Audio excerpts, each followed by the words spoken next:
કમોસમી વરસાદનું વિઘ્ન છઠ પૂજામાં નડ્યો હતો। સુરતના કોઝવે પાસે છઠ પૂજા માટે કરેલી તૈયારીઓ પર પાણી ફરી વળ્યા હતા। મંડપ અને પૂજા માટે તૈયાર કરેલા ડેરી પાણીમાં ગરકાવ થઈ ગયા હતા।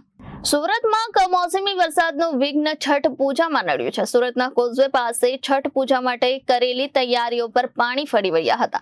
મંડપ અને પૂજા માટે તૈયાર કરેલી ડેરી પાણીમાં ગરકાવ થઈ ગયા હતા।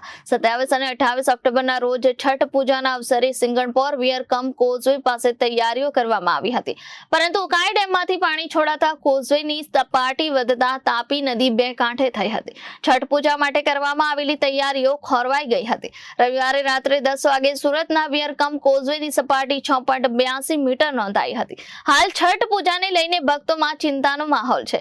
બિહાર વિકાસ મંડળના અધ્યક્ષે સુરત તાપી કાંઠે છઠ પૂજા ન કરવા અપીલ કરી છે। લોકોને અપીલ કરી છે કે તેઓ ઘરે અથવા નજીકના સુરક્ષિત સ્થળોએ જ છઠ પૂજા કરે। Bureau report Janadesh news Surat.